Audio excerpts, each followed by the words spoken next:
চুমাচুমির কথা আসছে, চুমাচুমি তো অভিনয় করতে গেলে করাই হয়। যে বলেছে সে কি করেনি? ওপেনলি বলে না যে আমি এটা করছি, ওটা করছি, ওটা করছি। অনেক কিছু কিন্তু নিপুণ করেছে। আমার বাসায় 8টা ড্রাইভার, ভাই আমি ড্রাইভারদের সাথে বসে খাই এবং আমার ভক্ত সারা বাংলাদেশ ব্যাপী, আপনারা জানেন, সবাই দেখেছে সে নাটকটা। আমি কিন্তু সাইবার ক্রাইম মামলা করবো যদি আমাকে নিয়ে কোনো ট্রল করে এই মিথ্যা অপপ্রচার দিয়ে। আর আপনারা জানেন যে আমি সবসময় ষড়যন্ত্রের শিকার হই। গতকালকে আমি অনেক বড় একটা ষড়যন্ত্রের শিকার হয়েছি।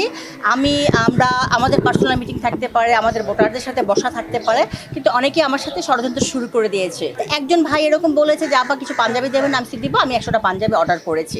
আমাকে সকালবেলা অনেক কটা সাংবাদিক ফোন করেছে, স্ক্রিনশট দিয়েছে। আমি বলছি আমি কিন্তু সাইবার ক্রাইম মামলা করবো যদি আমাকে কোনো ট্রল করে এই মিথ্যা অপপ্রচার দিয়ে। আমি ভাইদেরকে পাঞ্জাবি দিতেই পারি। আমাকে যখন অ্যারেস্ট করে তখন আমি সাংবাদিক ভাইদেরকে হাত দেখিয়েছি। কেন দেখিয়েছি? আমি আপনাদেরকে চিনি, ভালোবাসি। আমাকে জিজ্ঞেস করা হয়েছিল আপনি কেন হাত দেখিয়েছেন। তাহলে বলছে আমি তো বঙ্গবন্ধুর সৈনিক, আমি হাত দেখাবই। বঙ্গবন্ধু সবাইকে হাত দেখাইছে। তখন ছিল 7 কোটি জনগণ আমাদের বাংলাদেশে। 7 কোটি জনগণকে হাত দেখিয়েছে। আমি আমার মিডিয়া ভাইদেরকে হাত দেখাবো। চাই নিপুণ কলি ভাইয়ের প্যানেল, পোড়া প্যানেল, আমরা যদি আসি আমরা অনেক বেশি কাজ করব। ওপেনলি বলে না যে আমি এটা করছি, ওটা করছি, ওটা করছি। অনেক কিছু কিন্তু নিপুণ করছে এবং প্লেইং ফিল্ড যেন সুস্থ সুন্দর থাকে সেজন্য কিন্তু অনেক দৌড়াচ্ছে। যাদেরকে ছিটকিয়ে ফেলে দিয়েছিল তাদেরকে আমার মেম্বার করে নিয়েছে, কারণ তারাই তো শিল্পী সমিতির প্রাণ। আমি 2012 সাল থেকে অনেক কটা ছবিতে অভিনয় করেছি, মিউজিক ভিডিও করেছি, নাটক করেছি। আমার নাটক সর্বপ্রথম চ্যানেল আইতে যায়। সাগর ভাই আমার নাটক দেখে বলে হেলেনা জাহাঙ্গীরের নাটক, এক্ষুনি এটা প্রচার করো। অনেকবার দেখিয়েছে সেই নাটক এবং আমার ভক্ত সারা বাংলাদেশ ব্যাপী, আপনারা জানেন, সবাই দেখেছে সেই নাটকটা। আমি আমার মেধা বুদ্ধি দিয়ে জয়যাত্রা টেলিভিশনে সারা বিশ্বে কিন্তু অনেক জনপ্রিয়তা দিয়েছি। আমি জানি যে ছবিকে কিভাবে জনপ্রিয় করতে হয়, কিভাবে এই শিল্পী সমিতিতে আবার এই মানুষগুলিকে আবার নতুন করে কাজে লাগানো যায়। আমরা যদি ছবি সবকটা মানুষ কিন্তু কাজ পাবে। এবং আমি এর আগে বলেছি সাকিব খান হচ্ছে সুপারস্টার। ও কিন্তু ওর অভিনয়ের দক্ষতা আছে অনেক বেশি। আমার যদি আল্লাহ পাক আমাকে ক্ষমতা দেয়, আমি সাকিব খানকে দিয়ে কয়েকটা ছবি বানাবো।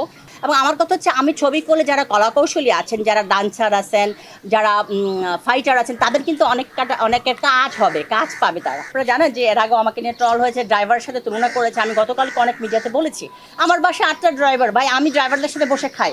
আমাকে ড্রাইভারের সাথে তুলনা করার কিছু নেই। আমি একজন মানুষ, ড্রাইভার একজন মানুষ। চুমাচুমির কথা আসছে, চুমাচুমি তো অভিনয় করতে গেলে করাই হয়। যে বলেছে সে কি করেনি? তা কেন শুধুমাত্র পিরজাদা ভাইয়ের কথা আসবে, নিপুণের কথা আসবে? তার মানে কি আমাদের শত্রু আছে, শত্রু থাকা ভালো। আমরা শত্রুদেরকে আমরা কেয়ার করি, বরং ভালোবাসি, বরং যে ওনাদের কারণে আমরা ভালো কিছু করতে পারবো। এই যে 6টা ছবির উদ্যোগ নিয়েছি, সেখানে সবাই থাকবে। আমি ইচ্ছা করলে কিন্তু সাবিনা ইয়াসমিন হতে পারবো না।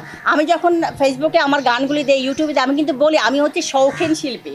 সো আমি কোনো কিছুতে ভুল রাখতে চাই না। এই যে গার্মেন্টসে চাকরি দেওয়ার বিষয়টা যে ট্রল করা হচ্ছে, এটা কিন্তু ভুলভাবে ট্রল করা হচ্ছে। কালকে আমি চ্যানেল 24 মাপ চেয়েছি যে আমি যদি ভুল করে থাকি, ভুল বলে থাকি, ক্ষমা প্রার্থী আমি।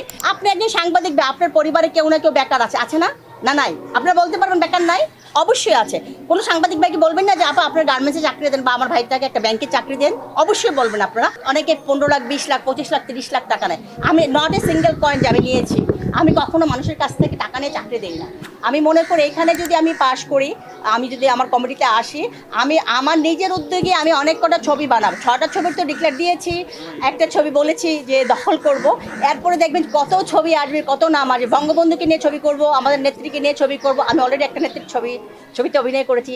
শেখ রাসেলের আত্মনাতে অভিনয় করতেছি। অনেকে বলে যে আপনি বাথরুমে গেলে এটা ট্রল হচ্ছে। বাবা আমি কি চলবো না? আমি কি খাবো না? আমি কি দাবো না? আমি কি সুন্দর কথা বলবো না? আমি বলছি যাদের চাকরি লাগবে, আপনাদের ফ্যামিলিতে যাদের চাকরি লাগবে তাদেরকে চাকরি দেওয়া হবে।